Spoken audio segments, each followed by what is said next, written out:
دو تین بڑے مسئلے ہیں.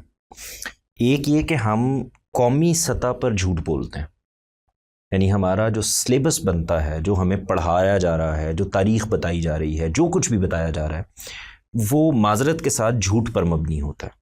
اچھا، اگر بہت ہلکا لفظ بھی اس کے لیے آپ استعمال کریں تو کم از کم وہ سچ تو نہیں ہوتا. کوئی ایک بہت ہی گمبھیر صورتحال ہے جس میں ایک جانب ہم دیکھتے ہیں کہ عظیم اجتماع ہوتے ہیں تبلیغ کے، جو دین بتانے کے لیے ہے. دین اگر صحیح عمل کیا جائے جس پر، تو بندہ ٹھیک تیار ہونا چاہیے.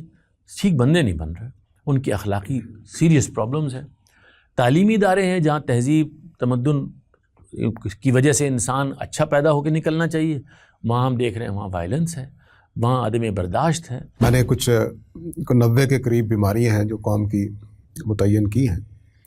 اگر وہ بیماریاں ساری کی ساری تندرستی میں تبدیل کر دی ہیں تو قوم ٹھیک ہو جائے گی. 90 بیماریاں، یہ قوم کی بیماریاں اتنی زیادہ کسی قوم کی ہوں تو اس کا مطلب ہے کہ عذاب کا شکار ہے وہ قوم.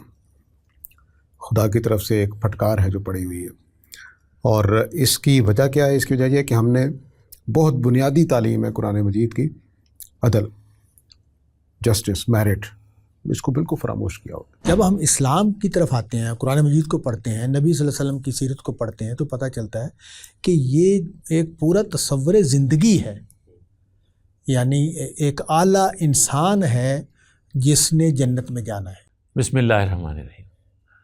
ساجد حمید صاحب السلام علیکم، جواد حامدی صاحب السلام علیکم، اور طالب محسن صاحب السلام علیکم. اچھا حضور، ہماری ایک پوری نشست اس پر صرف ہوئی جس میں ہم نے اس کا کچھ تجزیہ کیا کہ ہمارے ہاں جو اظہار کی سختی ہے، ہمارے ہاں جو اقدامات میں ایک خاص طرح کی مبارزت ہے، سبقت ہے، ہم اس میں دیر نہیں کرتے. کوئی نہ کوئی سزا دینی ہو، اقدام کرنا ہو تو ہم اس میں آگے بڑھ جاتے ہیں. اسی میں بڑی ہم سمجھتے ہیں خیر ہے. اور وہ ہم نے اس کا بڑا تفصیلی جائزہ لیا کہ اس کے اسباب کیا ہیں، یعنی اس کی وجوہات کیا ہیں، اور کہاں کہاں سے یہ مسئلہ پیدا ہو رہا ہے جس نے ہمارے سوسائٹی کو امن کے مسئلے میں مبتلا کر دیا. یعنی اب لوگوں کے لیے بسا اوقات آزادی رائے کے اظہار میں مشکلات پیش آتی ہیں، لکھنے میں، بولنے میں. تو غور طلب بات یہ ہے کہ اس سب پس منظر کے بعد ہم کیسے آگے بڑھیں کہ ہم لوگوں کو کوئی حل بتا سکیں. یعنی کہاں کہاں یہ مسائل ہیں، اس پر بات ہو گئی، لیکن اب ان کو ہم ایڈریس کیسے کریں. تو طالب صاحب، میں آپ سے ابتدا کرتا ہوں. آپ یہ بتائیے کہ اس پورے پس منظر کو جس کو ہم نے بڑی تفصیل سے دیکھا، آپ کیا اقدامات لیں گے یا سجیسٹ کریں گے جو مختلف سطح پہ لیے جا سکتے ہیں؟ یعنی وہ اتھارٹیز کی جانب سے بھی ہو سکتی ہیں، کچھ حکمت عملی ہو، کچھ اقدامات ہوں. تو اس پر میرے خیال میں تھوڑی سی بات کرتے ہیں. اچھا، اس میں نا میں جب بھی اس پر سوچتا ہوں کہ ہماری سوسائٹی جس طرح کے مرض میں مبتلا ہے، اس کا حل کیا ہے، اس کو کیسے درست کیا جائے، تو ظاہر ہے اس میں پھر ہم یہ دیکھتے ہیں کہ سوسائٹی کے جو طبقات ہیں وہ کیا ہیں. تو ایک تو لیڈرشپ ہے. ہماری لیڈرشپ جو ہے وہ سیاسی بھی ہے، وہ مذہبی بھی ہے، وہ سماجی جو مختلف ہماری واکس ہیں وہاں بھی لیڈرشپ موجود ہے. تو ان سب کے لیے ہمیں کچھ چیزیں تجویز کرنی چاہیے، کرنی پڑیں گی، اور ان کو ایک خاص جگہ پر لے کے آنا پڑے گا کہ یہ کریں. اور جب میں عوام کی بات کرتا ہوں تو عوام پر دو طرف سے ہمیں بات کرنی پڑے گی. ایک تو یہ کہ ان کا جو تصور ہے یا معلومات ہیں ان کو درست کرنا پڑے گا. جیسے ہم نے پوری گفتگو کی کہ اس میں دین کا حکم کیا ہے، اس کی مراد کیا ہے، اس سے ہمارے اوپر کیا ذمہ داریاں آتی ہیں. تو وہ اصل میں ہم حل ہی کر رہے ہیں اس مسئلے کو کہ لوگوں کو باخبر کیا جائے کہ تمہاری ذمہ داری یہ ہے، تمہارا کام یہ ہے، اور تم اس سے تجاوز نہ کرو. تم جب تجاوز کرتے ہو تو تم دین پر عمل نہیں کر رہے ہو. اسی طرح جو رہنما ہیں، جو لیڈرشپ ہے، وہ مذہبی لیڈرشپ ہو یا غیر مذہبی لیڈرشپ ہو، اس کو بھی یہ بتانے کی، اس کو بھی ٹرین کرنے کی ضرورت ہے. اور ہمارے ہاں تو بہت ہی زیادہ ضرورت ہے. یہ جو عوام ہیں ان کے ساتھ تو ہم نے یہ معاملہ کیا کہ، اور ہم یہ کر رہے ہیں، ہماری کوشش بھی یہ ہے کہ لوگوں کو یہ بتایا جائے کہ اس معاملے میں دین کا حکم کیا ہے، دین تم سے کیا تقاضے کرتا ہے، وہ کیا حدود ہیں جن میں رہ کے تم نے کام کرنا ہے. تو یہ عوام کی ٹریننگ کی ضرورت ہے. اور اس معاملے میں جو دین کے معاملے میں نے اس پر لکھا بھی ہے کہ دین کے معاملے میں کچھ دینی تمنائیں پیدا ہو جاتی ہیں. ابھی پچھلی گفتگو میں ہم نے جو سیاسی اسلام کی بات کی، تو وہ اصل میں کہاں سے آیا ہے؟ وہ سیاسی اسلام ہماری کچھ تمناؤں سے پیدا ہوا ہے، غلبے کی تمنا سے پیدا ہوا ہے، اور وہ دین کے حق میں ہے، یعنی وہ ذاتی تمنا کی بات نہیں ہو رہی، وہ دین کے غلبے کی بات ہو رہی ہے، اور وہ ایک دینی تمنا ہے جس نے، تو ہمیں اس کو درست کرنا پڑے گا کہ اس کا صحیح حکم کیا ہے، کیا تقاضا ہے جو تم سے کیا گیا ہے، تمہاری کیا ذمہ داریاں ہیں جو تم نے ادا کرنی ہے، تو یہ اس کا حل ہوگا۔ لوگوں کا ذہن تبدیل ہوگا، لوگوں کا سوچنے کا طریقہ تبدیل ہوگا، تو وہ اس کے نتیجے میں ہم یہ سمجھتے ہیں کہ ہم حل کی طرف بڑھ رہے ہیں اور مسئلے کو ٹھیک کر رہے ہیں۔ اچھا، یہ بات میں عرض کر دوں کہ یہ جو رویے ہیں، یہ ایسا نہیں ہے کہ یہ حادث ہیں، اس وقت ہمیں اس سے سابقہ پیش آ گیا ہے بہت زیادہ ہمارے ہاں، لیکن ہم یہ دیکھ رہے ہیں کہ صدیوں سے اس طرح کے طبقات پیدا ہوتے رہتے ہیں جو اس طرح کے رویے، اس طرح کی اسٹریٹجیز کو اختیار کرتے ہیں، اور اس کے نتیجے میں سوسائٹی جو ہے وہ خلفشار کا شکار ہوتی ہے، اور پھر اس کو کئی طریقوں سے اس کو ٹھیک کرنے کے عمل بھی ہوتے رہے ہیں۔ تو اب بھی اس کی ضرورت پڑ گئی ہے کہ ہم ایک کریش پروگرام بنا کر اس کو درست کریں، اس مسئلے کو۔ دوسرا جو لیڈرشپ کا پرابلم ہے وہ بہت زیادہ سیریس ہے، اس لیے کہ ہمارے ہاں جو لیڈرشپ کے بننے کا پروسیس ہے، عمل ہے، وہ خود رو ہے، اس کا کوئی پروگرام نہیں ہے، اس کا کوئی طریقے کا کوئی اس کا نظام نہیں ہے۔ تو اس کی ضرورت ہے کہ اس کا ایک نظام ڈیولپ کیا جائے، ایک طریقہ کار ڈیولپ کیا جائے جس میں سے گزر کر لوگ جو ہیں وہ رہنمائی کے مقام تک پہنچے۔ وہ تو خدا داد چیز ہے، رہنما بنائے نہیں جا سکتے، وہ تو اللہ تعالیٰ نے کسی اندر پوٹینشیل رکھا ہے، ایک صلاحیت ہے جو ابھر آئے گی، وہ کام کرے گی۔ لیکن یہ ہے کہ سماج جو ہے اس کے لیے کوئی طریقہ کار ڈیولپ کرے جس کے نتیجے میں وہ، اور سب سے بڑی ضرورت یہ ہے کہ لوگوں کو یہ بتایا جائے کہ تم اپنے دائرہ عمل میں کام کرو، اپنے دائرہ عمل کو کراس نہ کرو، تجاوز نہ کرو۔ تو یہ جو تجاوز کا عمل ہے، اس کو بتانے کی، اس کو سمجھانے کی مسلسل ضرورت ہے، اور اس کے لیے ہمیں تجویز کرنا پڑے گا۔ ہمارا جو تعلیمی ادارے ہیں وہاں بھی، ہمارا جو سوشل سٹرکچر ہے جہاں ہمارے پریشر گروپ بنتے ہیں، ہمارے ہاں تنظیمیں بنتی ہیں، اور ان کے اندر بھی ہمیں یہ بتانا پڑے گا کہ اس کی کیا حدود ہوگی، کیا دائرہ کار ہوگا۔ قانون سازی بھی کرنی پڑے گی اس کو درست کرنے کے لیے کہ اس میں رہتے ہوئے یہ لوگ اپنے کام کریں۔ مجھے یہ لگتا ہے کہ اس کا رخ اگر ہم اس لحاظ سے دیکھیں کہ 2-3 بڑے مسئلے ہیں۔ ایک یہ کہ ہم قومی سطح پر جھوٹ بولتے ہیں، یعنی ہمارا جو سلیبس بنتا ہے، جو ہمیں پڑھایا جا رہا ہے، جو تاریخ بتائی جا رہی ہے، جو کچھ بھی بتایا جا رہا ہے، وہ معذرت کے ساتھ جھوٹ پر مبنی ہوتا ہے۔ اچھا، اگر بہت ہلکا لفظ بھی اس کے لیے آپ استعمال کریں تو کم از کم وہ سچ تو نہیں ہوتا۔ ایک یہ بڑا مسئلہ ہے۔ دوسرا یہ کہ جو ہمارا ممبر اور مسجد ہے، اگر آپ دیکھیں کہ یہ اسکول کا نظام تو انگریز کے آنے کے بعد کی پیداوار ہے ساری، ورنہ تو تھا ہی مدرسہ، مسجد تھی، وہیں لوگ پڑھ رہے تھے، وہی کچھ کر رہے تھے۔ تو ایک بڑا فیلئر ہوا ہے، ایک بڑی ناکامی ہوئی ہے کہ اس جگہ سے جہاں پر آپ کو جہاں سے پیغام دینا تھا وہاں عصبیت آ گئی، وہاں ذاتی نوعیت کے خیالات آ گئے، اور ان خیالات کو پھر اپنے لیے ایک جگہ بنانے کے طور پر استعمال کیا جانے لگا۔ تو یہ والا کام آپ کو بدلنا پڑے گا، آپ کو ہر حال میں وہاں سے اخلاق کی بات کرنی پڑے گی، انسان کی بات کرنی پڑے گی، آگے بڑھ کے محبت کی، پیار کی بات کرنی پڑے گی، تو اس سے ہو سکتا ہے کہ کوئی فرق پڑے۔ تیسری چیز جو طالب صاحب کہہ رہے تھے وہ اصل میں وہ بہت امپورٹنٹ ہے۔ جب ہم یہ کہتے ہیں نا کہ لیڈرشپ یعنی کوئی رہنما، تو رہنما کون ہے؟ جو آگے لگے گا اور آپ کو کچھ چیزیں بتائے گا۔ ہمارے یہاں صرف مسئلہ ہی نہیں کہ یعنی اب نہیں ہے، پرابلم یہ ہے کہ ہم نے رہنما چھوڑا بھی کوئی نہیں ہے، یعنی ہم کسی کو ماننے کے لیے بھی تیار نہیں ہیں، بھلے کچھ وقت کے لیے رہنمائی جو آدمی بھی کر رہا ہوگا، اگر اس میں وہ پوٹینشل ہے تو یا وہ اپنے آپ کو ایکسپوز کر دے گا یا اپنی جگہ بنا لے گا۔ ہم یہ ایکسپوز کر دے یا جگہ بنا لے کی جگہ بھی نہیں چھوڑتے۔ تو ایکچولی اگر آپ دیکھیں تو جیسے ایک بے باپ اولاد ہوتی ہے نا، یعنی بالکل یہی صورتحال ہماری قوم کی بن گئی ہوئی ہے۔ تو یہ میں اس میں شامل کرنا چاہ رہا تھا۔ ساجد صاحب، اس سے پہلے کہ میں آپ سے چاہوں آپ کی رائے، میرا خیال ہے کہ اس کا سکوپ میں ایک بار پھر آپ کے سامنے رکھتا ہوں۔ یعنی مسئلہ صرف دین کا نہیں ہے، یعنی مسئلہ اس سے کہیں زیادہ وائڈر سکوپ کا ہے۔ ہمیں یہ دیکھنا چاہیے کہ وہ کیا افکار اور نظریات ہیں، یا ہمارے فیتھ کے ہیں، یا ہماری سمجھ کے ہیں، یا ہماری تاریخ کے ہیں، یا ہماری سماج اور ہمارے کلچر کے ہیں، جنہوں نے ہماری یہ قومی نفسیات بنا دی. ہم وہاں سے اس مسئلے کو دیکھیں. یہ مسئلہ صرف دینی تعلیم کا نہیں ہے، یعنی یہ مسائل آپ کو تعلیمی اداروں میں نظر آئیں گے، دینی جماعتوں میں نظر آئیں گے، سیاسی جماعتوں میں نظر آئیں گے، ہماری پارلیمنٹ میں نظر آئیں گے، ہماری جو پیشہ ورانہ تنظیموں میں نظر آئیں گے، ہاں یہاں تک کہ ہمارے کلبز میں نظر آئیں گے، روزمرہ کے معاملات میں نظر آئیں گے. تو یہ دیکھنے کی ضرورت ہے کہ یہ کوئی ایک بہت ہی گمبھیر صورتحال ہے، جس میں ایک جانب ہم دیکھتے ہیں کہ عظیم اجتماع ہوتے ہیں تبلیغ کے، جو دین بتانے کے لیے ہے. دین اگر صحیح عمل کیا جائے جس پر، تو بندہ ٹھیک تیار ہونا چاہیے. ٹھیک بندے نہیں بن رہے، ان کی اخلاقی سیریس پرابلمز ہیں. تعلیمی ادارے ہیں جہاں تہذیب تمدن کی وجہ سے انسان اچھا پیدا ہو کے نکلنا چاہیے، وہاں ہم دیکھ رہے ہیں وہاں وائلنس ہے، وہاں عدم برداشت ہے، وہاں پہ خشونت ہے، وہاں پہ سارے مسئلے مسائل اسی طرح ہیں جیسے کہ دینی مدارس کے اندر ہیں.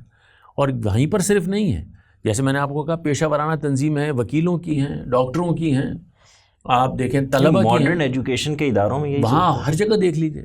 وہ جہاں کی لاکھوں کی مہینے کی فیس ہے، وہاں پر بھی لوگوں کے رویوں میں وہی ایک خاص طرح کی درستی ہے. میں بات تھوڑی لمبی کر گیا، لیکن میں ظاہر صرف یہ کرنا چاہ رہا ہوں اس بات کو آپ کے سامنے رکھنے سے پہلے کہ اس پر رائے دیجئے کہ یہ جو اب ہر جگہ ہمیں اخلاقی مسئلے نظر آتے ہیں فرد کے اندر، جو پھر ہماری اجتماعیت کا بن گئے ہیں مائنڈ سیٹ. یعنی یہ بات کہ ہمیں، جیسے انہوں نے اشارہ کیا کہ جو ادارے ہیں وہاں ہماری جماعت کا اثر ہونا چاہیے، یہی فرمایا نا انہوں نے. یہ جو مسجد ہے یہ ہمارے فرقے کی ہونی چاہیے. یہ جو گروپ ہے اس کو اس پیشہ ورانہ تنظیم میں، چاہے وہ تاجروں کی ہو چاہے وہ ڈاکٹروں کی ہو، اس نظریے کے لوگ وہاں آنے چاہیے. میرٹ ختم ہو گیا، قابلیت ختم ہو گئی، تعلیم نہیں رہی. تو وہ جو نظام کی جو جملہ خامیاں ہیں ان کے ساتھ یہ معاشرہ آپریٹ یا ادروائز چل رہا ہے. تو یہ آپ سمجھتے ہیں کہ میں نے جو منظر آپ کے سامنے رکھا ہے آپ ایسے ہی ہے، یا یہ کچھ زیادہ میں نے بھیانک بیان کر دیا؟ نہیں، بلکہ شاید اس سے زیادہ سنگین صورتحال ہے حقیقت میں دیکھا جائے. اصل میں جو اگر ایک لفظ میں بات کی جائے تو پنجابی کا ایک لفظ ہے کسی چیز کے جیون تبدیل کر دینا. میرا خیال ہے کہ پوری قوم کی جیون تبدیل کرنے کی ضرورت ہے. یعنی جیون سے ہے، یعنی پوری طرز زندگی تبدیل کرنا ہے، پورا سب کچھ بدل کے رکھ دینا، یہ اس کی ضرورت ہے. میں نے کچھ 90 کے قریب بیماریاں ہیں جو قوم کی متعین کی ہیں. اگر وہ بیماریاں ساری کی ساری تندرستی میں تبدیل کر دی ہیں تو قوم ٹھیک ہو جائے گی. 90 بیماریاں، یہ قوم کی بیماریاں اتنی زیادہ کسی قوم کی ہوں تو اس کا مطلب ہے کہ عذاب کا شکار ہے وہ قوم. خدا کی طرف سے ایک پھٹکار ہے جو پڑی ہوئی ہے. اور اس کی وجہ کیا ہے؟ اس کی وجہ یہ ہے کہ ہم نے بہت بنیادی تعلیم ہے قرآن مجید کی، عدل، جسٹس، میرٹ، اس کو بالکل فراموش کیا ہوتا.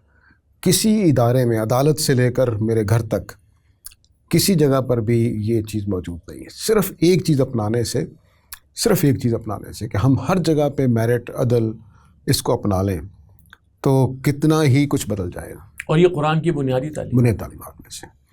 تو اس کو ہم نے بالکل فراموش کیا. ہمارے کسی جگہ پر بھی کوئی گفتگو ہو، ساس بہو کا جھگڑا ہو، محلے میں کوئی مسئلہ بن جائے، مسجد کی کمیٹی کا مسئلہ ہو، وہاں سے لے کر وزیر اعظم غدار ہے کہ نہیں غدار ہے، یہاں تک آپ کو کہیں بھی عدل نظر نہیں. ایون رائے اور اختلاف میں بھی عدل نظر نہیں آئے گا.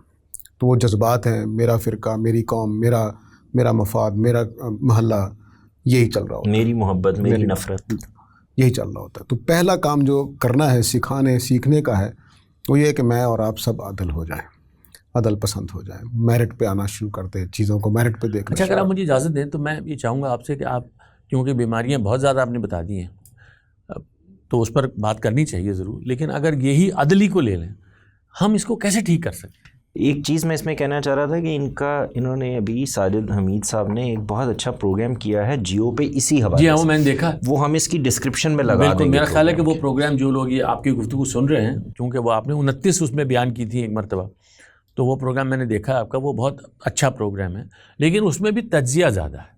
میں یہ چاہتا ہوں کہ آپ ہمیں آج یہ بتائیں کہ آپ کے خیال میں اگر ایک قوم میں عدل نہیں رہا ہر سطح پر تو ہم اس کو شروع کہاں سے کریں, کیسے اس کو مرحلہ والا آگے لے کے جائیں؟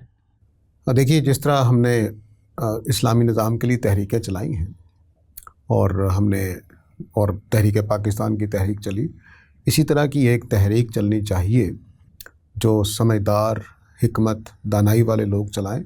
جذباتی لوگوں کی وہاں کوئی گنجائش نہیں ہے, کم ظرفوں کی وہاں کوئی گنجائش نہیں ہے. حوصلہ مند بڑے لوگ یہ تحریک چلائیں کہ ہم نے ملک میں اپنے آپ کو عادل بنانا ہے. جیسے ہی کوئی آدمی ایک صحابی نے نبی کریم صلی اللہ علیہ وسلم سے پوچھا کہ آپ مجھے وہ چیز بتا دیں کہ میں جس کو کروں تو پھر ساری چیزیں رک جائیں. آپ نے کہا جھوٹ بولنا چھوڑ دو. ٹھیک ہے, تو ایسے ہی ہم اس وقت ہماری صورتحال یہ ہے کہ ہم عدل پہ آ جائیں. جھوٹ خود عدل کے خلاف, یعنی جھوٹ ایک عدل کی ناانصافی کی ایک کری شکل ہے جو زیادہ پائی جاتی ہے. تو ہمیں یہ کام کرنا ہے. عدل اب کرنا کیسے ہے؟ تحریک چلائی جائے گی, ایک کام یہ ہو سکتا ہے. دوسرا کام یہ ہے, آپ مجھے یہ بتائیں کہ یہ جو قرآن کا حکم ہے قیام بالقسط کا, جو فرد سے بھی ہے اور اجتماع سے بھی ہے, یہ وہی چیز ہے نا؟ اچھا, اس میں اگر ہم ابتدا کے لیے ہم یہ کہیں کہ ہر شخص اپنی ذات کی حد تک تو پہلے انصاف پسند ہو جائے نا, وہ یہ کہے کہ کچھ بھی ہو جائے, چاہے میری ایویڈنس ہے وہ میرے گھر کے خلاف ہو جائے, لیکن میں نے صحیح بات کرنی ہے. یعنی سب سے پہلے ہم بجائے تحریک شروع کرنے کے ہم یہ کہیں اپنے اوپر ہم یہ لاگو کر لیں کہ میں انصاف پسند ہو جاؤں گا اور میں نے انصاف کی بات کرنی ہے, میں نے فیئر بات کرنی ہے. میرے خیال سے اسی تحریک کی بات کریں کہ یہ تحریک اٹھے کہ لوگوں میں یہ اجاگر کی جائے بات کہ تمہیں انصاف کرنا ہے ویسے ہی جیسے تم اپنے ساتھ انصاف کرنا ہے, اپنے دائرہ اختیار میں, میں نے ان کو عادل بنانا ہے. یہ نہیں, یہ تحریک کہ میں نے اپنے آپ کو عادل بنانا ہے, یہ تحریک اٹھے. جو لے کر چلیں وہ ان کو پہلے عادل اختیار کرنا پڑے گا. تو یہ ایک پہلا کام ہے جو کرنے کا. دوسرا کام ایک تربیت گاہ کی بہت ضرورت ہے جو جگہ جگہ پہ قائم ہو. جگہ جگہ کیوں ایک مشکل پیش آتی ہے کہ مثلا میں نے فیصلہ کیا کہ میں جھوٹ نہیں بولنا آج سے, تو قدم قدم پہ ڈر ہوتا ہے, کوئی جھگڑے کا فساد کا امکان ہوتا ہے, تو میں کیسے بچوں جھوٹ بولنے سے؟ تو خانقاہ ٹائپ کوئی تربیت گاہ ایسی ہونی چاہیے جہاں مجھے یہ طریقے بتائے جائیں کہ میں جھوٹ بولنے سے بچ کیسے سکتا ہوں. مثال کے طور پر میں یہ جملہ کیا بول سکتا ہوں کہ جی میں اس موضوع پہ بات نہیں کرنا چاہتا, یعنی میں چھپانا چاہ رہا تھا بات, آپ نے مجھ سے گریز کیسے کر سکتا, کیسے گریز کروں؟ تو یہ چیزیں سیکھنی چاہیے, اچھے اسالیب سکھانے چاہیے, اچھے طریقے سکھانے چاہیے, موقع کو کیسے, بات کو کیسے پلٹا جاتا ہے یہ سکھایا جائے تاکہ میں عدل کرنے والا بنوں, جھوٹ بولنے والا نہ بنوں. یعنی وہ اسپیسیفک کیسز بھی وہیں آئیں گے نا. ایک بندہ آئے گا اور آ کے یہ کہے گا کہ میں اس وقت اس مسئلے میں ہوں, کیا کروں؟ تو اب آپ ایک گائیڈنس کی جگہ پر آ جاتے ہیں جہاں سے اب یہ تحریک کہ میں اور آپ عدل کرنے والے بنیں. دوسرا کچھ تربیت گاہیں ہونی چاہیے جہاں پہ لوگ آ کے اپنے ذاتی مسائل سے بحث, جی میری بہو کے ساتھ یہ جھگڑا ہو گیا ہے, اب میں اس میں عدل کیسے کروں؟ میری ایک طرف میری والدہ ہے, ایک طرف میری بہو ہے, بیوی ہے, کیسے کروں میں؟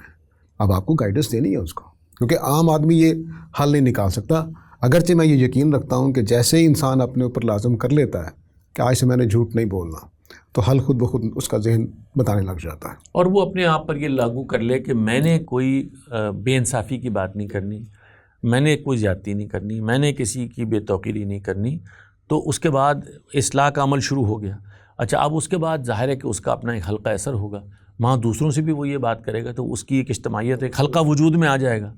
اور اس میں اگر کچھ لوگ ایسے ہوں گے جو تھوڑا علم میں اخلاق میں بہتر ہوں گے, تو جیسے آپ کہہ رہے ہیں کوئی ایسی جگہ بن جائے جس سے ان لوگوں کو جو یہ چیز کرنا چاہیں ان کو سہارا مل جائے, ایک دوسرے کی وہ قوت بن جائے.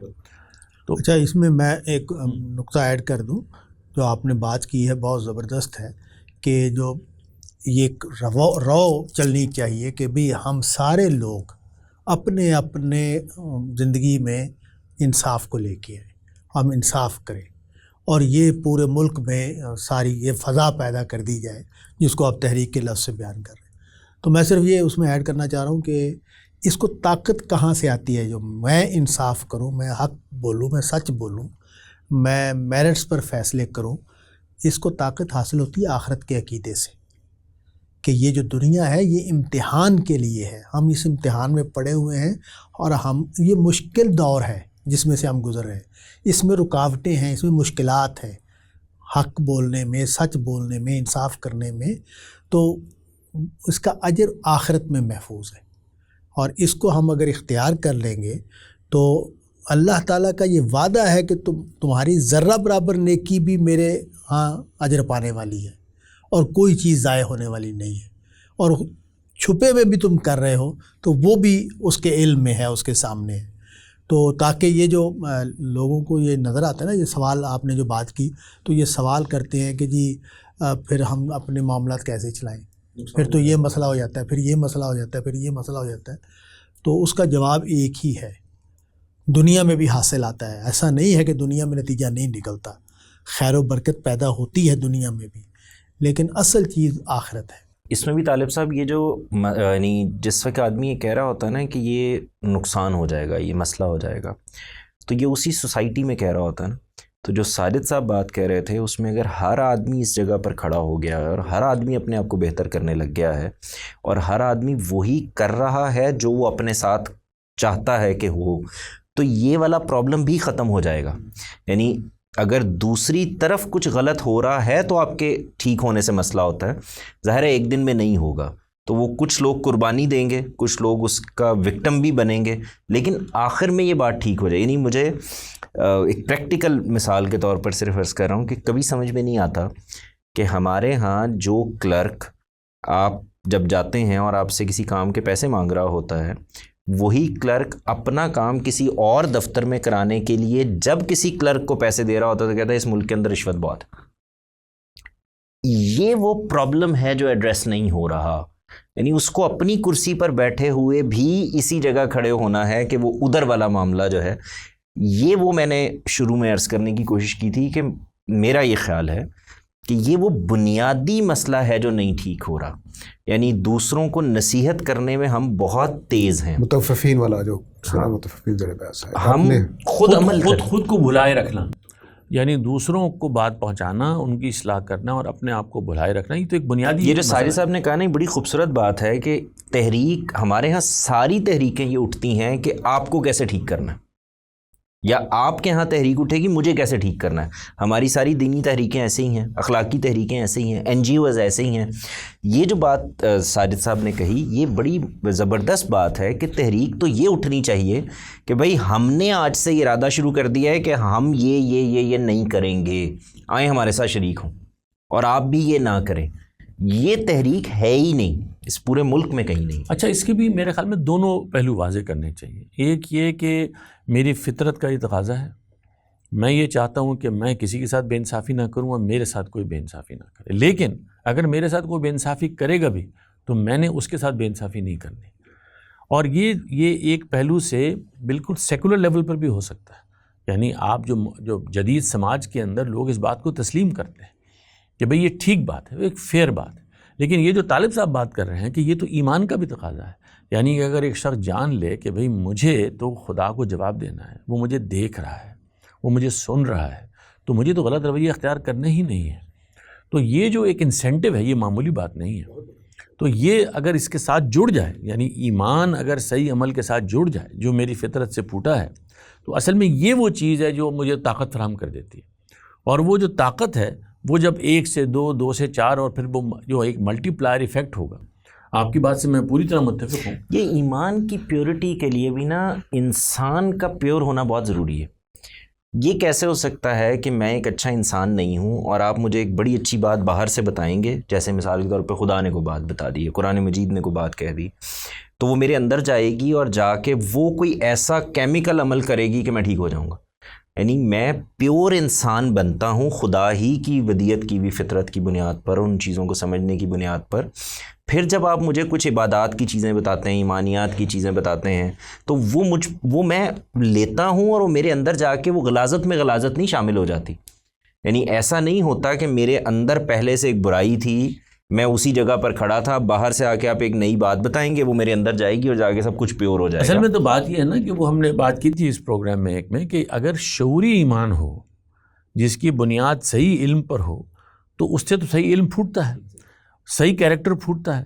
اگر وہ شعوری نہیں ہے بلکہ وہ روایتی ہے، جس کو ایک اصلی اور نسلی مسلمان کا ہمارے یہاں فرق بتایا گیا ہے، تو وہ اگر ہم نے سکھایا ہی نہیں تو اس کا نتیجہ یہی ہوگا کہ مسجدیں بھری بھی ہوں گی، حج پہ بہت اجتماع ہوگا، تبلیغی جو میٹنگز ہوں گی وہ بڑی زبردست ہوں گی، لوگ وہاں نکلنے کے بعد وہی جھوٹ بولیں گے، وہی منافقت سے عمل کریں گے. تو یہ ضروری ہے کہ دین کا صحیح تصور بھی ہر منبع سے، ہر جگہ سے، ہر ممبر سے صحیح جاری ہو. میں اس میں دو باتیں کہنا چاہوں گا. ایک یہ کہ ایک پروسیس ہونا ہے کیونکہ ہم عملی حل تلاش کر رہے ہیں. ایک ان لرننگ کا پروسیس ہونا ہے. جو ہم نے سیکھ لیا ہے مذہب کے نام سے، ہر مکتب فکر نے، ہر اسکول آف تھاٹ نے سکھایا ہمیں، اس میں کچھ چیزیں غیر اسلامی آ گئی ہوئی ہیں. ان کو ان لرن کرنا ضروری ہے کہ مجھے بتایا جائے کہ یہ دین نہیں ہے، اور ہم المورد کے پلیٹ فارم سے اصل میں کام یہی کر رہے ہیں. ہمارا حقیقی کام یہی ہے کہ یہ اسلام نہیں ہے، بس اسلام اتنا ہے، یہ اسلام ہے، یہ اسلام کا حصہ نہیں ہے، یہ بات درست ہے، یہ بات غلط ہے. تو ایک کام یہ کرنے والا ہے کہ مذہب کے نام پہ جو کچھ سکھایا گیا ہے، وہ ہیوم کا ایک جملہ ہے کہ جو کچھ تم نے سیکھا ہے وہ بالکل غلط ہے، آج سے بات شروع کرو اور شک سے شروع کرو کہ یہ ایسا ہے کہ نہیں ہے. میں صرف اتنی بات کہوں گا کہ یہ صرف المورد ہی کا کام نہیں ہے. ہر زمانے میں علماء نے، صحیح علماء نے یہی کام کیا ہے کہ جس دین کی تعلیم میں یا اس کے بیان میں یا شریعت کی انڈرسٹینڈنگ میں جو چیز بھی نہ جو ان کے خیال میں ٹھیک نہیں تھی اس کو انہوں نے نہیں. لیکن اسی میں غلطی پیدا ہوتی ہے. یہ جب ایک قدم آگے بڑھ جاتی ہے بات تو یہ عصبیت پیدا کر دیتی ہے. یعنی ایک یہ ہے کہ میرے نزدیک یا ہمارے نزدیک یہ بات ایسے ہے اور یہ صحیح ہے، یہ غلط ہے، اور لوگوں پہ چھوڑ دیا. یہ ایک قدم آگے بڑھتی ہے اور یہ ہوتا ہے کہ صرف میرے پاس ہی جو بات ہے وہ ٹھیک ہے. تو غلطی وہاں سے ہو رہی ہے. غلطی بتانے میں تو یہ پوائنٹ بالکل ویلڈ ہے، بالکل ویلڈ پوائنٹ ہے. تاہم اتنی بات دیکھو نا، اب اس کی اگر مثال لیں تو نماز ہے. بھائی نماز فرض ہے، نماز پڑھنی چاہیے. یہ بتایا گیا کہ بھئی نماز میری یاد کے لیے ہے. اس کا مطلب جو شخص نماز پڑھے اس کو یہ یاد رکھنا چاہیے کہ میں نماز کے بعد بھی جا کے بے ایمانی نہیں کر سکتا، جھوٹ نہیں بول سکتا، بے انصافی نہیں کر سکتا. ہوا یہ ہے کہ اس میں کوئی اختلاف ہی نہیں ہے، یعنی یہ سبھی مانتے ہیں. لیکن تعلیم کا یہ پہلو جو ہے وہ کچھ روپوش ہو گیا ہے. ہمارے یہاں ظاہری چیزیں باقی رہ گئی ہیں.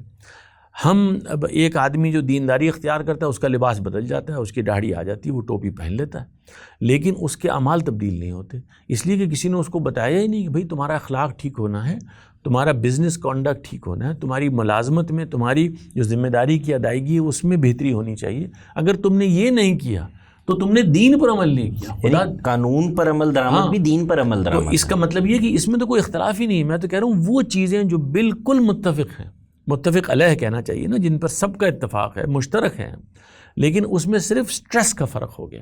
آپ جس کو ان لرننگ کہہ رہے ہیں، میں کہتا ہوں اس کا ایک پازیٹیو لفظ استعمال کر لیں کہ ہم انہی چیزوں کو ہائی لائٹ میں، نماز پڑھنی ہے، روزہ رکھنا ہے، روزہ رکھ کے جھوٹ نہیں بولا جا سکتا. وہ میں نے دو باتیں کرنی تھیں. ایک ان لرن کرنے کی تو غلط باتیں نکالی جائیں. دوسرا یہ کام کرنا ہے کہ ہم نے جن چیزوں میں مذہب، اخلاق کی بہت ساری چیزیں مذہب سے نکال دی گئی ہیں، ان کو دوبارہ واپس مذہب میں لانا ہے. ہمارے ہاں ایک نمازی آدمی سمجھتا ہے کہ میں نے بس سارے کام کر لیے، اب میں کم تو لوں تب بھی جنتی ہوں، میں نے تبلیغ کر لی ہے، میں نے اتنی نیکیاں کما لی، ہاں بس اب کوئی مسئلہ، عبادات بڑا مسئلہ بن گئی. تو یہ جو مذہب کا یہ پہلو غالب ہو گیا. وہ جو آپ نے بھی ایک تمثیل بنائی ہے کہ پگڑی باندھ دی ہے، یہ کر لیا، وہ کرو، سمجھتا ہے میں نیک ہو گیا ہوں. نیک نہیں ہوا. وہ جو نبی کریم صلی اللہ علیہ وسلم نے دو خواتین کا موازنہ کیا ہے ایک روایت میں کہ وہ تہجدیں پڑھ رہی ہے، نمازیں پڑھ رہی، لیکن محلے والے بڑے تنگ ہیں، آپ نے کہا دوزخ میں جائے گی. تو ہم نے اس خاتون کا رویہ اختیار کر لیا ہوا ہے جو دوزخی ہے اصل میں. تو اس خاتون کے رویے سے نکلنا ہے، ہم نے پورا تولنا ہے، ہم نے قانون کی پیروی کرنی ہے. اور میں تو یہاں تک سمجھتا ہوں کہ صرف قانون کا حرفی طور پر پیروی نہیں پیش نظر، اس کے کچھ آداب بھی ہوتے ہیں. میں نے اشارہ تو نہیں توڑا، لیکن آپ مجھ سے پہلے آئے تھے، میں نے فٹافٹ گاڑی آگے کر دی ہے. یہ قانون کے ادب کے خلاف ہے، حق تلفی بھی ہے. حق تلفی بھی ہے. آپ پہلے آئے ہیں، آپ کا پہلا حق ہے. کیا طالب صاحب اس کے اندر اس بات کو بھی ضروری ہے واضح کرنا کہ یہ بات کے کو مذہبی نیکیاں ہوتی ہیں اور ان کا کوئی الگ تصور ہوتا ہے. جیسے انہوں نے مثال دی کہ بھئی اب سڑک پر جانے والوں کے حقوق ہیں، چاہے وہ گاڑی پہ ہوں یا پیدل ہوں. دنیا میں سب نے تسلیم کیا ہے کہ بھئی اب قانون بنا لیا ہے، اس کی پیروی کرنی ہے. تو یہ سب کے لیے ایک مشترک نیکی ہے، اور یہ جو مشترک نیکی ہے یہ دین ہے، اس پر عمل کرنا مطلوب ہے. اور جو کچھ بھی میری فطرت نے دوسروں کے حقوق کا احساس کیا ہے اور جو میں اپنے لیے پسند کرتا ہوں، اس کا احساس برابر ہونا چاہیے لینے اور دینے میں. تو اس پر کچھ روشنی ڈالیے. اچھا، اس میں بڑا اچھا یہ پہلو ہے، اس پر بات بہت بار ہونی چاہیے اور اصرار اور تکرار کے ساتھ ہونی چاہیے کہ جو تصور مذہب ہے وہ کیا ہے. تو جو دنیا میں مذاہب ہیں، خاص طور پر مشرکانہ مذاہب، وہ جو ڈائٹیز ہیں، معبود ہیں، الہ ہیں، ان کے ساتھ ریلیشن شپ کا نام مذہب ہے. جب ہم اسلام کی طرف آتے ہیں، قرآن مجید کو پڑھتے ہیں، نبی صلی اللہ علیہ وسلم کی سیرت کو پڑھتے ہیں، تو پتہ چلتا ہے کہ یہ ایک پورا تصور زندگی ہے. یعنی ایک اعلیٰ انسان ہے جس نے جنت میں جانا ہے. یعنی اللہ تعالیٰ نے اس دنیا میں انسانوں کو بھیجا ہے اور وہ بہترین انسانوں کو جنت میں لے کے جائے گا. تو وہ جو بہترین انسان بننا ہے، اس میں وہ انسانوں کے ساتھ بھی اعلیٰ ہو اور خدا کے ساتھ بھی درست جگہ پر کھڑا ہو. یعنی دو ڈائمینشنز ہیں، دو جہتیں ہیں کہ جس میں اس کو درست ہونا ہے. یعنی اس کی پیورٹی، انسان کی پیورٹی مسئلہ، پیورسٹ جائے گا جنت میں.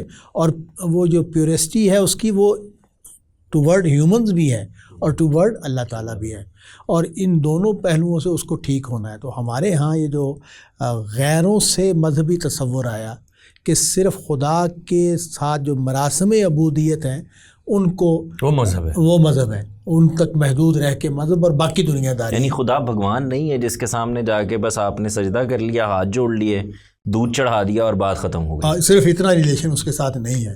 تو اور قرآن مجید جو ہے اس نے تو معاشرت کے بارے میں، معیشت کے بارے میں، یعنی وہ کون سی واک ہے لائف کی جس کو نظر انداز کیا گیا ہے، جس پر بات نہیں ہوئی.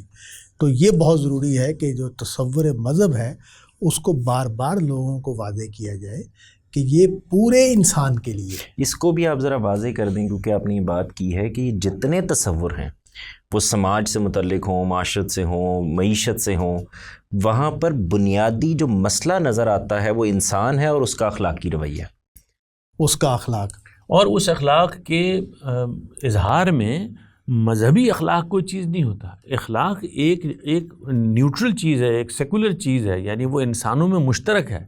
یعنی جھوٹ بولنا یا نہ بولنا، سچ بولنا یا نہ بولنا، دوسرے کا احترام کرنا، بددیانتی کرنا یا نہیں کرنا، یہ ایک عالمگیر تصورات ہیں جس میں ہمیں معلوم ہے کہ خیر یہاں سے کلیئر ہونا. لیکن ایک حقیقت یہ بھی ہے کہ ہمارے اسلام کی بنیادی اخلاق پر ہے. یعنی وہ جو یونیورسل سچائی ہے اسی کے اوپر ہی بنیاد ہے. شریعت بھی اسی سے پھوٹی ہے. مثلا بے حیائی ایک ہماری اخلاق کا حصہ ہے. بے حیائی کی ایک شکل پر سزا رکھ دی گئی ہے. تو حقیقت میں دیکھیں تو اصل میں اسلام دراصل اخلاق ہے. خدا کے ساتھ حرام حلال کا کوئی سلسلہ نہیں ہے. صرف اتنا نہیں ہے، سب کچھ پھوٹتا وہیں سے. وہ حرام حلال میں بھی پیچھے اخلاق ہے نا. وہ یہی کہہ رہے ہیں، وہ یہی کہہ رہے ہیں. اب جو شرک کو لگا کہ ظلم عظیم ہے، تو اس کا مطلب ہے کہ اللہ تعالیٰ کے ساتھ ہم نے حق مانا. یعنی کچھ حقوق ہیں خدا کے، کچھ حقوق ہیں اس کے بندوں کے، ان کی ادائیگی میں جیسے بالکل صحیح انہوں نے کہا کہ یہ ریلیشن شپس ہیں، وہ ریلیشن شپ دونوں ڈائمینشن میں بالکل ٹھیک ہونے چاہیے. اور اگر آپ ذرا جائزہ لیں تو وہ ریلیشن شپ بندوں کے سلسلے میں کہیں بڑھ کے ہیں خدا کے یہاں سے. بالکل جیسے اس خاتون کا بھی آپ نے بالکل خدا کے معاملے میں تو وہ ذرا پرسنل ہیں اور تھوڑے ہیں، ورنہ تو وہ سارا کچھ بندوں سے متعلق ہے. یہ دوسری بات ہے کہ بندوں کے ساتھ جو کچھ ہم برتتے ہیں وہ دیکھ رہا ہے اور وہ اس احساس کے ساتھ ہے جس کو ہم ایمان کہتے ہیں.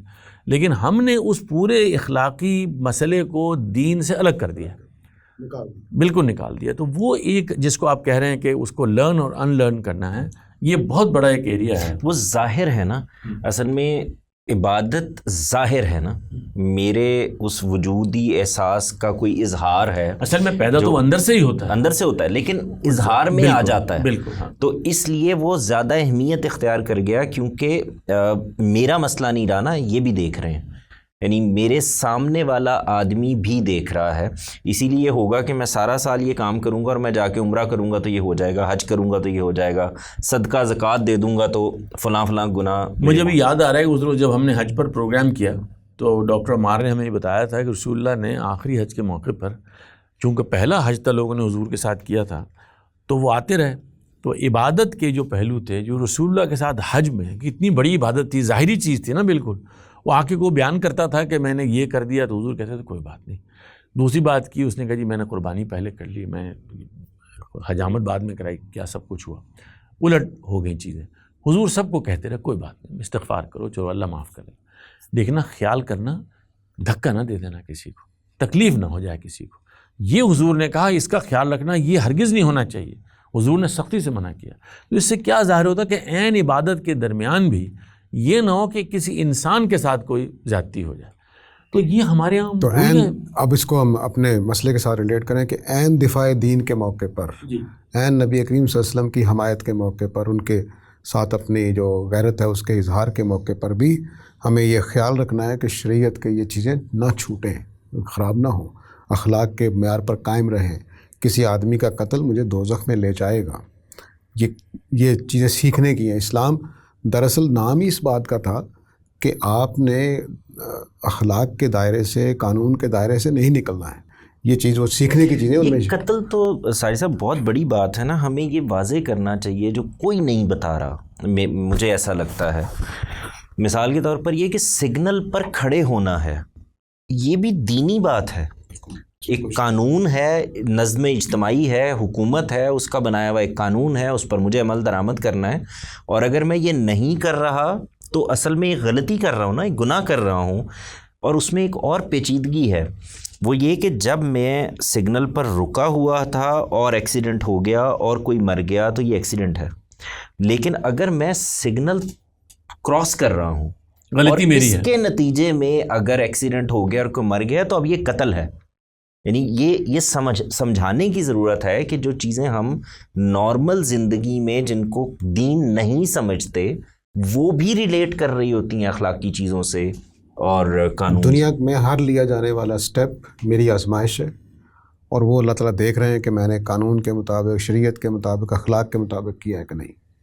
خواہ وہ سگنل ہو، خواہ میں اپنے منہ میں نوارہ ڈال رہا ہوں جس میں سوال ہے کہ میں نے جائز کمائی سے کیا ہے، حلال کھا رہا ہوں، کیا کر رہا ہوں. تو وہ میری آزمائش، اس کو کسی لمحے بھی میں اس آزمائش سے باہر نہیں ہوں. اچھا، اخلاق جو ہے نا ان کی اہمیت کا اندازہ آپ دیکھیں کس بات سے ہوتا ہے. سورہ توبہ یہ سورہ ہے کہ جس میں جو قریش ہیں، عرب ہیں، ان پر سزا نافذ ہونی ہے. جرم ثابت ہو گیا ہے، انہوں نے ایک سچے پیغمبر کا انکار کیا ہے اور وہ اس کے خلاف کھڑے ہوئے ہیں. انہوں نے اس دعوت کو ہر طرح کی سازشیں اور تدبیریں کر کے نقصان پہنچانے کی کوشش کی ہے. سزا نافذ کرنے کا وقت آیا، اوپر سے اللہ تعالیٰ کی عدالت نے فیصلہ کیا ہے کہ اب یہ سزائے موت کے مستحق ہو گئے ہیں اور آپ لوگوں نے ان کو قتل کرنا ہے.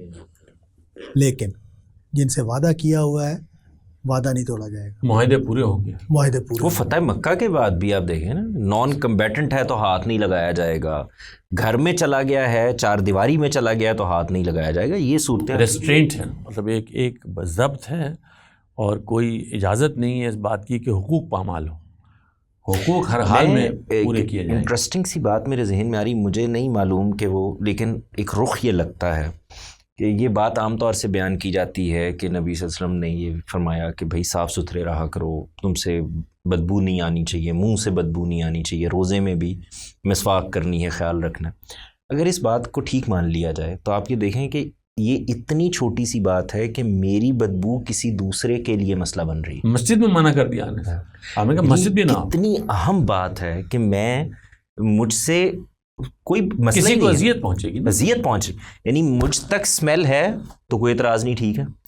میری سمیل جو ہے وہ اب آپ کے لیے مسئلہ بن گئی ہے تو وہاں پر بھی ایک حکم جاری کر دیا ہے کہ اس کو اب ٹھیک کرو. اور اس کو میرا خیال ہے کہ یہ پہلو ہیں جو اس طرح سے اجاگر نہیں ہوئے. یہ جو احترام ہے انسانیت کا، یہ مذہب سے بالاتر ہے. اس پہلو سے آپ دیکھیں یہ مقدم ہے. یہ حضور صلی اللہ علیہ وسلم نے جب وہ ایک یہودی کے لیے حضور کھڑے ہو جنازہ آیا، یعنی یہ ہم لوگوں کو کتنی اجنبی لگے گی یہ بات. پیغمبر اسلام، اس سے بڑی تو کوئی ہستی نہیں ہے، وہ کھڑا ہو گیا. اب آپ دیکھ رہے ہیں جناب ایک غیر مسلم کا جنازہ گزر رہا ہے، یہ کیا مثال ہے؟ احترام انسانیت ہے نا یہ جو اخلاق ہے. دوسری جانب اپنے ساتھیوں کو منع کر دیا، بھائی میں آؤں تو کھڑے مت ہونا، مجھے اچھا نہیں لگتا. اپنے بارے میں یہ عاجزی ہے. اور اس کے بعد پھر کوئی سردار آیا تو حضور نے کہا سردار ہے، احترام میں کھڑے ہو جاؤ، دوسروں کو کہا کھڑے ہو جاؤ. یہ جو وہ مختلف پہلو ہیں جو ہم نے کبھی سیرت کا بھی کبھی جائزہ نہیں لیا اس پہلو سے، کہ جو انسانوں کے ساتھ رویہ تھا نبی کریم صلی اللہ علیہ وسلم کا، جن سے بڑھ کر کوئی اچھا نمونہ نہیں ہو سکتا. یا وہ اس میں تیسرا پہلو یہی تھا میرے ذہن میں کہ نبی کریم کی جو سیرت کا یہ پہلو ہے اخلاق والا، اس کو پڑھایا جائے، بجائے اس کے کہ صرف ان کی شان میں قصیدے کہے جائیں کہ ان کی فضیلت کیا تھی. ہاں یہ بیان کرنے نہیں، کے بلکہ سیرت میں سے تو ہم وہ چیزیں لیتے ہیں جو ذرا دوسری نوعیت کی ہیں، یعنی جس کے اندر بس ہماری کتاب سب سے برتر ہے، ہمارا پیغمبر سب سے برتر ہے، ٹھیک ہے، صحیح بات ہے، لیکن یہ چیز بھی یہ نکالنی جو چاہیے. سیکھنے کی باتیں ہیں جن کا تعلق ہمارے عمل سے ہے، ہمارے کانڈکٹ سے ہے، ہمارے اخلاق سے ہے اور ہماری آخرت سے ہے آف کورس. تو یہ ان باتوں کو بہت ضروری ہے بیان کرنا. ایک آدمی آتا ہے مسجد میں کھڑے ہو کے پیشاب کر دیتا ہے مسجد نبوی میں. ہم سوچیں کیا تصور رکھتے ہیں پیغمبر کی مجلس میں، ان کی مسجد میں، وہ لوگ دوڑے اس کی طرف. تو حضور نے کہا رک جاؤ بھائی، اس حالت میں ایک آدمی کو نہیں روکنا چاہیے. اس کے بعد حضور نے اس کو پیار سے بلا کے پاس کہا بھائی یہ مسجد ہے، خدا کی عبادت کی جگہ ہے، یہاں یہ کام نہیں کرتے. اور پھر پانی منگوایا، اس کو بہا دیا خود. آپ سوچئے کہ یہ ہم لوگ بھولے ہوئے ہیں. آپ وہ یاد کریں، ہم حضور اس دن عمار صاحب نے بتایا کہ وہ ایک آدمی نے آ کے حضور سے کہا کہ جی مجھے اجازت دے دیجیے کہ میں زنا کی اجازت دے دیجیے. آپ سوچیں اس کی کتنا کوئی جری انسان ہوگا. ایک آدمی رسول اللہ سے کہہ رہے مجھے اجازت دے دیجیے. تو حضور نے اس کو بٹھا لیا اپنے پاس اور حضور نے اس سے فرمایا کہ تم یہ پسند کرو گے کہ تمہاری بہن کے ساتھ کوئی شخص یہ تعلق قائم کرے؟ تو بالکل نہیں کروں گا. پھر حضور نے 5-7 رشتوں کا ذکر کیا، تمہاری ماں کے ساتھ، تمہاری پھوپھی کے ساتھ. ہو سکتا ہے میں بھول رہا ہوں، لیکن یہاں تک کہ اس شخص نے کہا ہرگز نہیں. پھر حضور نے اس کے کندھے پہ ہاتھ رکھا اور اس سے کہا کہ دیکھو بات یہ ہے کہ یہ تم جب پسند نہیں کرتے اپنے لیے تو تم دوسروں کے لیے کیسے یہ بات کر سکتے ہو؟ تو وہ شخص بہت متاثر ہوا. تو حضور نے پھر اس کے لیے دعا کی. لوگ کہتے ہیں کہ اس کے بعد ظاہر پیغمبر نے جب دیکھا کہ ایک شخص میں یعنی وہ رجوع پیدا ہو گیا تو حضور نے اس کے لیے دعا کی اور اس کے بعد وہ لوگ کہتے ہیں وہ محفوظ ہو گیا. تو یہ ہمارے جو علماء لوگوں پر اسلام نافذ کرتے رہتے ہیں، اور ہم بھی، صرف علماء ہی تو نہیں، عام لوگ بھی، تو یہ نظر نہیں آتا. یہ بات کہنے کا یہ انداز ہے، اتنی گستاخانہ ایک شخص بات کر رہا ہے اور آپ اس کو پاس بٹھا کے پیار سے اس کی اصلاح کی بات کریں. ظاہر ہے وہ اگر آپ ایک ماہر نفسیات کے پہلو سے بھی دیکھیں تو اس سے بہتر کو بندوبست نہیں ہو سکتا. اس میں تو جو حیرت انگیز بات ہے وہ یہ ہے کہ ہماری مسجدوں میں بالکل دروازے سے داخل ہوتے ہی وضو کی جگہ ہوتی ہے اور غسل خانے ہوتے ہیں. اندر جا کر ہم خدا کی عبادت کر رہے ہیں. جہاں صفائی ستھرائی کی ضرورت ہے، آخری درجے میں انشور کرنی ہے، ہر نماز سے پہلے وضو کرنا ہے، اسی کو انشور کرنا ہے، وہاں ہم کسی بھی اخلاقیات کا خیال نہیں رکھتے. وہ کون سی اخلاقیات ہیں، وہ کیا چیز پیدا ہو جاتی ہے. میں نے غسل خانہ استعمال کیا ہے تو صرف میں نے تو نہیں استعمال کیا، میرے بعد ایک اور آدمی کو وہاں پہ آنا ہے، تو میں اس کو اس حالت میں چھوڑ کے جاؤں گا کہ کوئی اور آدمی آئے تو اس کی نماز خراب نہ ہو. یعنی یہ تو چیز مسجد کی ہے، ممبر کی ہے، وہاں پہ پیدا ہو. مجھے پاکستانی نوجوان نے جو کہ رہ کے آیا 10-15 سال، تو کہا تم مجھے بتا سکتے ہو برطانیہ میں سب سے گندی جگہ کون سی ہے؟ میں نے کہا یہی کہا. وہ ہمارے ہاں وہ تصور ہی نہیں ہے نا. یعنی یہ جگہ کہ وہاں پر بھی اخلاق کا مسئلہ پڑ گیا ہے، دوسرے کے لیے مسئلہ بن گیا ہے، ہم نے وہ کام نہیں کرنا. تو یہ اصل چیز یہی ہے جی. اچھا، یہ جو ساجد صاحب نے بات کی تھی نا عدل کی، تو میں اس میں ایک میرے نقطہ آیا ذہن میں کہ وہ یہاں بیان ہو جائے کہ عدل کیا ہے. یعنی ایک تو ہے نا موٹا سا تصور ہے عدل کا کہ بھئی کسی کا حق ہے، سچ بولنا ہے، دیانتداری کرنی ہے. یہ عدل کے مختلف جو اپلیکیشن ہیں، یہ جو معاملات ہیں جن میں ہم پڑھتے ہیں اور فیصلے کر رہے ہوتے ہیں، تو یہ بھی عدل ہے کہ ہم یہ دیکھیں کہ کسی شخص نے اگر غلطی کی ہے تو اس غلطی کے اسباب کیا ہیں. کیونکہ کوئی شخص بھی، مطلب میں اب گھر کا بڑا ہوں، بزرگ ہوں، میں اپنے بچوں کے ساتھ ڈیل کر رہا ہوں، تو میں یہ دیکھتا ہوں کہ کوئی بچہ بھی یہ نہیں چاہتا کہ وہ غلطی کرے، کوئی بچہ بھی یہ نہیں چاہتا کہ وہ نقصان کرے، کوئی بچہ یہ نہیں چاہتا کہ وہ برا بنے. اب لیکن یہ سارے کام ہو رہے ہیں، نقصان بھی ہو رہا ہے، غلطیاں بھی ہو رہی ہیں. تو کیوں ہو رہی ہیں؟ تو اس کے اسباب ہیں، اس کے نتائج ہیں کچھ جو اس کے ذہن میں نہیں ہیں.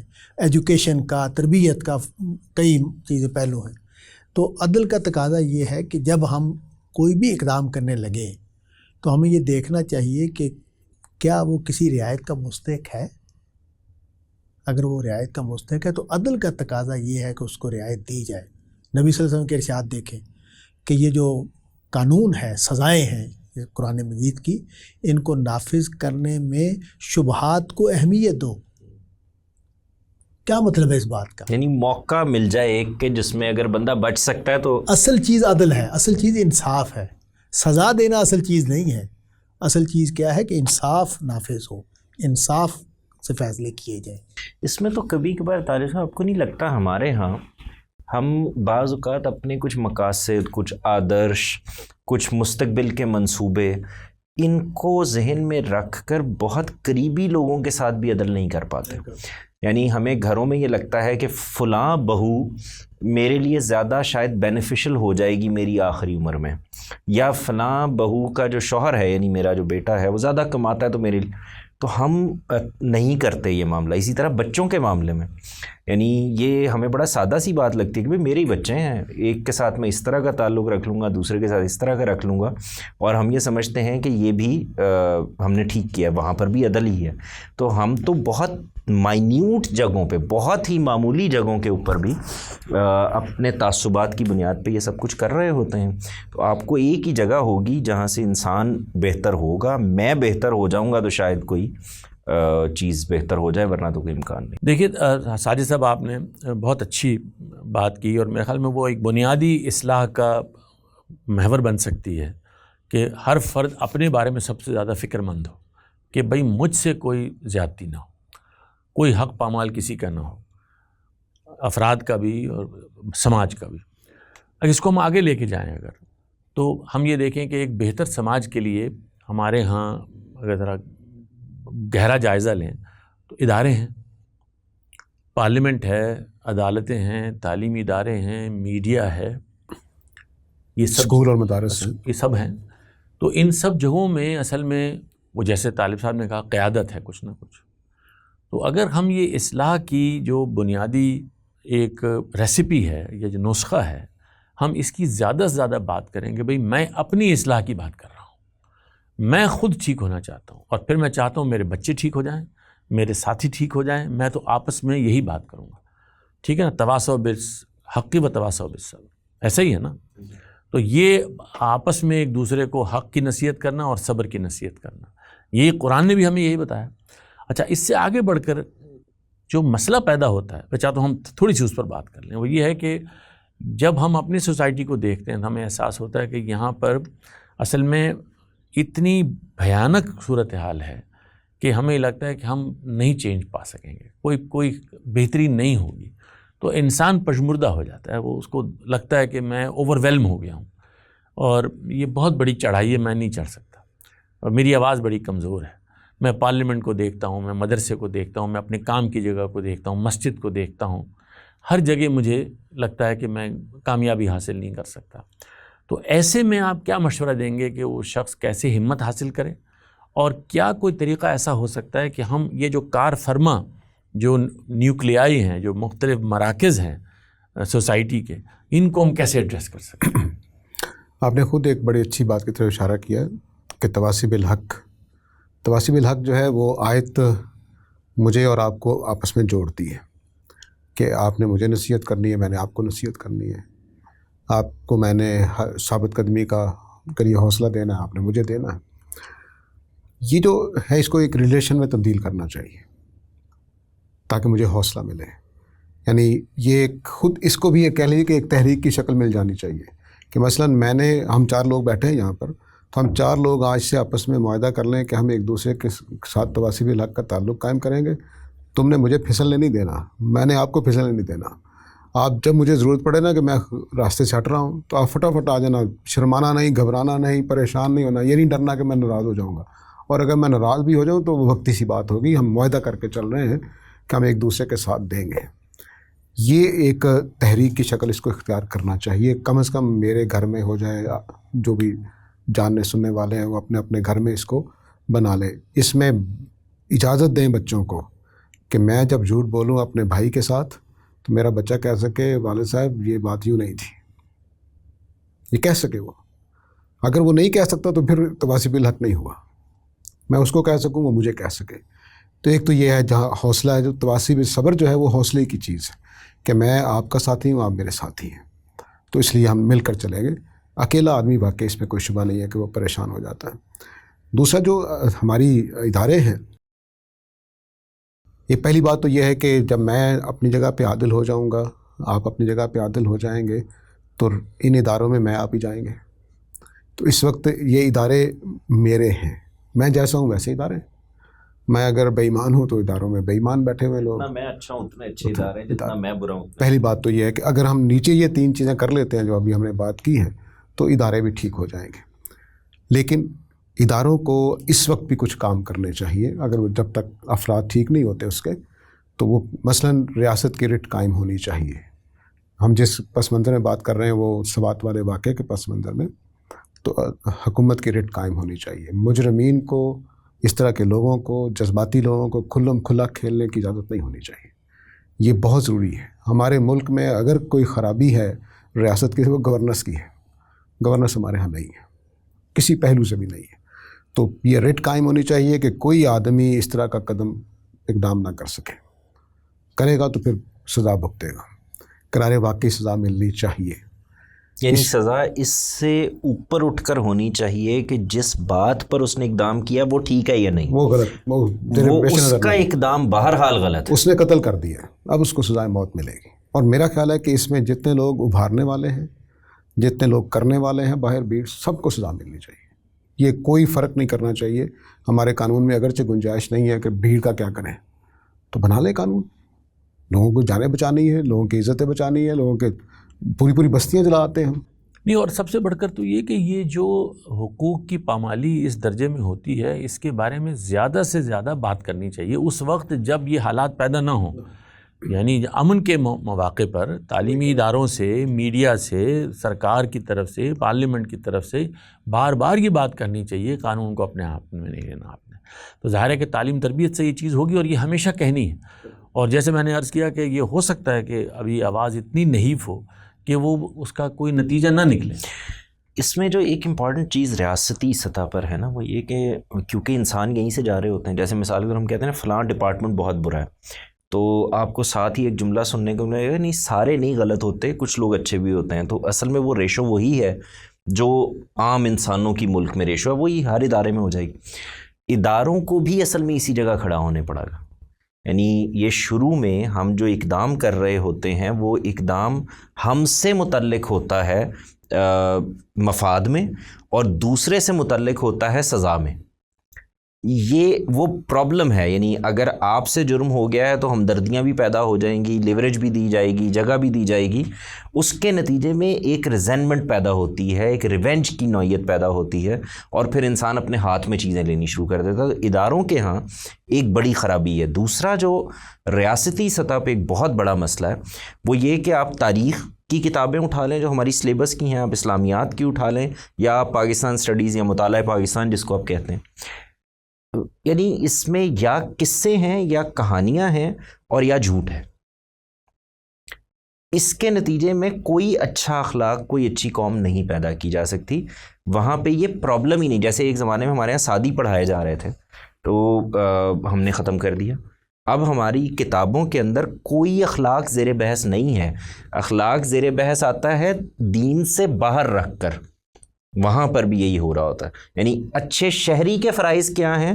وہ تو یہ ہیں کہ وہ سگنل نہیں کراس کر سکتا، وہ تو یہ ہیں کہ وہ یہ لائن میں کھڑا ہوتا ہے، اور پھر دین الگ سے بیان کیا جا رہا ہوتا ہے. تو یہ ایک کانٹرڈکشن ہے جو پھر بچے کی سمجھ میں نہیں آتی. اس کے لیے یہ ذرا کم تر درجے کی چیز ہو جاتی ہے اور وہ برتر ہو جاتی ہے. یعنی یہ جو اصلاح کا عمل ہے یہ ہر جگہ کرنے کی کوشش کرنی چاہیے، چاہے وہ ادارے ہوں، چاہے وہ افراد ہوں، اور ظاہر ابتدا افراد سے ہی ہوگی. ایک بات البتہ مجھے بار بار محسوس ہوتی ہے، اور وہ یہ ہے کہ دو اگر براڈ طبقے ہم لگا لیں جو ہماری سوسائٹی میں ہیں، ایک وہ جو ظاہر محروم طبقات ہیں، ایک وہ طبقات ہیں جن کے حالات اچھے ہیں. تو ہونا تو یہ چاہیے جن کے حالات اچھے ہیں وہ اپنے ساتھ کوئی رعایت نہ ملحوظ رکھیں، وہ اپنے لیے قانون کا غلط استعمال نہ کریں. تو جو محروم ہیں ان کو تو خدا نے بھی رعایت دی ہے، لوگوں کو بھی رعایت دینی چاہیے.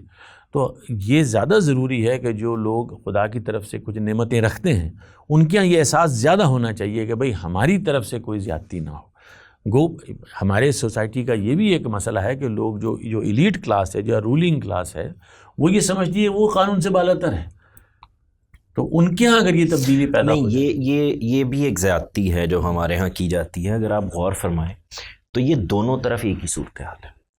وہ اپنے ساتھ ہمدردی کی بنیاد پر خود کو قانون سے بالا تر سمجھتا ہے، اس کا بس یہ نہیں چلتا کہ قانون بھی اس کو سمجھ لے.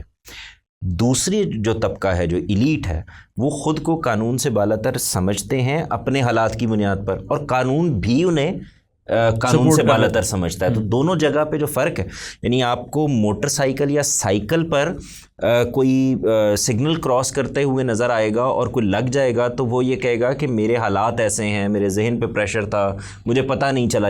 اور جو ادھر والا ہے اس کو پرواہ اس لیے نہیں ہے کہ اس کے ساتھ قانون بھی کھڑا ہے. تو پوری یہ بات ٹھیک ہے، لیوریج لینے میں ایک ہی جگہ پر کھڑی ہے. یہ صحیح ہے، لیکن میں یہ کہتا ہوں کہ جہاں حالات کی تنگی ہوتی ہے وہاں پر سچی میں زندگی بڑی مشکل ہوتی ہے. اور ان کو میں سمجھتا ہوں وہ لوگ جن کے پاس کچھ ہے خدا کی نعمتوں میں سے، ان کو اپنے اوپر زیادہ ذمہ داری محسوس کرنی چاہیے. میں صرف اس اخلاقی پہلو سے کہہ رہا ہوں. میں یہ صرف یہ عرض کر رہا تھا، آپ کی بات بالکل 100% ٹھیک تھی. میں نے یہ کہا تھا کہ ان کو ادھر پیدا کرنی چاہیے جو دوسرے والا معاملہ ہے، یعنی ان کو اپنے لیے ادھر سے لیوریج نہیں لینی جو قانون والا دائرہ ہے. ٹھیک ہے، کیونکہ قانون کے اداروں میں بھی اصل میں یہی کلاس بیٹھی ہے. دیکھیں اس کی چھوٹی سی مثال میں آپ کو عرض کروں.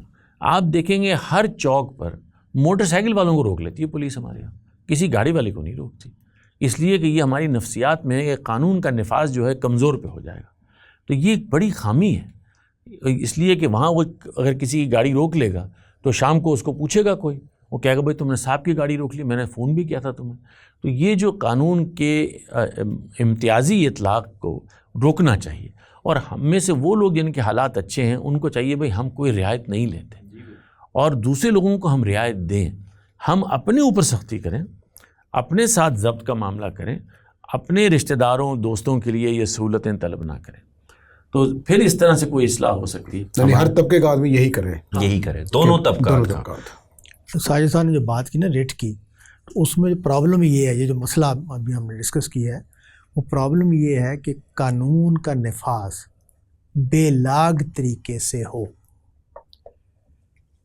یہ جو ڈاکٹر صاحب بات کر رہے ہیں، یہ تو بات کر رہے ہیں کہ بھی میں اگر اچھے حالات میں ہوں تو میں جس کے حالات خراب ہیں اس کے ساتھ رعایت کا معاملہ کروں، خود کو رعایت نہ دوں. تو یہ تو ایک اور اخلاقی پہلو. لیکن قانون جب نافذ ہو رہا ہے وہ اپنا اقدام کرے، وہ اپنا اقدام کرے، وہ تو اس کو تو ہر حال میں بے لاگ ہونا چاہیے، بے لاگ ہونا چاہیے. اور یہ جو بکاؤ ہو گیا ہے انصاف، یعنی قانون کی آنکھ یہ نہیں دیکھے گی کہ آپ کی حیثیت کیا ہے، وہ نہیں دیکھے گی، وہ پرائم منسٹر کا بھی چلان کر دے گی. کرے. بات یہ ہے کہ یہ سوچنا ہی نہیں چاہیے کہ بھئی یہ کیسے ہو گیا تم نے اچھا. ویسے یہ ہمارے یہاں ایک مثال دی جاتی ہے، اس میں ایک بڑا انٹرسٹنگ پہلو ہے، وہ یہ کہ ہم اس کو مثال بھی کیوں بناتے ہیں. پرائم منسٹر کا بھی چلان کر دیں. بھائی پرائم منسٹر ہے کوئی آدمی، بڑا بزنس مین ہے، بڑی گاڑی میں ہے، اس کو تو یہ سوچنا بھی نہیں چاہیے کہ مجھے اس کام کے لیے بھی کوئی رعایت لینی ہے. یعنی نہیں، اس کو تو نہیں سوچنا چاہیے، لیکن ہمارے ہاں قانون نافذ کرنے والا اور عام پبلک سمجھتی ہے وہ جگہ دے رہا ہوتا ہے. ایسا ہو ہی نہیں سکتا. حالانکہ آپ یہ دیکھیں کہ وہ اگر روک لے تو جو یہ سیاستدان قسم کی مخلوق ہے ہمارے ہاں، یہ اس کو اپنے ایڈوانٹیج میں استعمال کر رہے ہوں گے. اس کے لیے کوئی خاص مسئلہ نہیں پیدا ہوگا، کیونکہ ان کے لیے تو یہ خود ایک پولیٹیکل مائلیج ہے کہ بھئی ہمیں روکا گیا، دیکھیں ہم نے اپنا چلان، اس سے فائدہ اٹھا لیں گے. ہم بعض اوقات وہ زیادہ خوف کا شکار ہو جاتے ہیں جس کی ضرورت بھی نہیں ہوتی.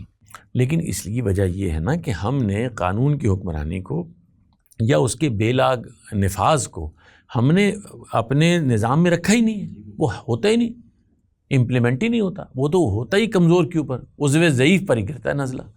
ہم نے دو نکات پر بات کی ہے. ایک نقطہ تو یہ ہے کہ افراد کی سطح پر یہ تحریک چلنی چاہیے کہ ہم انصاف کریں گے. جہاں میں کوئی اقدام کرتا ہوں، جہاں میں ہوں، کسی ادارے میں ہوں، کسی گھر میں بیٹھا ہوں، کسی مجلس میں ہوں، کسی کلب میں ہوں، جہاں بھی میں ہوں میں انصاف کروں گا. اور دوسری بات یہ کہ حکومت کی سطح پر ہم یہ سمجھتے ہیں کہ سارے اقدامات اس رخ پر ہونے چاہیے کہ قانون بے لاگ طریقے سے نافذ ہونے لگ جائے. تو یہ دو نکاتی پروگرام ہے جس کو اگر شروع کر دیا جائے تو اس ملک کے حالات اور اس ملک کا نقشہ تبدیل ہو جائے گا.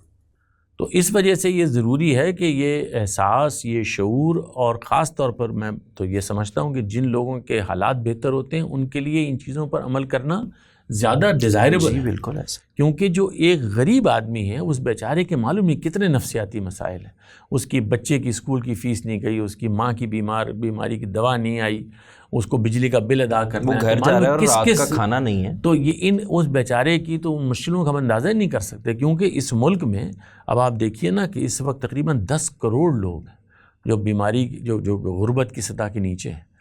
اس کو سامنے رکھتے ہوئے تو ہمیں جو بھی پالیسی بنانی ہو تو ہمیں اس پہلو کو نظر انداز نہیں کرنا جی چاہیے. بالکل. میرا خیال ہے ہماری بات ایک حد تک ہو گئی ہے، ہم نے کوشش کی ہے کہ کچھ جو مختلف یہ ہے بہت ویسے ایک پھیلا ہوا ٹاپک، اس کو کسی ایک نشست میں وہ کرنا ذرا مشکل کام تو ہے. ہم یہ چاہیں گے کہ جو ہمارے پروگرام کے سننے والے ہیں جب یہ اپلوڈ ہو جاتا ہے تو اس کے کامنٹس میں اگر آپ کوئی کمی محسوس کریں تو وہ اس میں ڈال دیں تاکہ ہم اپنے کسی اگلی نشست میں اس کو پھر زیر غور لے آئیں. ظاہر ہے کہ کوئی چیزیں ہم سے بھی رہ سکتی ہیں اور آپ کے سامنے آ سکتی ہیں، تو کوشش کریں گے اور لوگوں کے ساتھ یا ہم خود ہی اس پر مزید کچھ مطالعہ کر کے غور کر کے آپ کے سامنے رکھیں. آپ سب کا بہت شکریہ. خدا حافظ.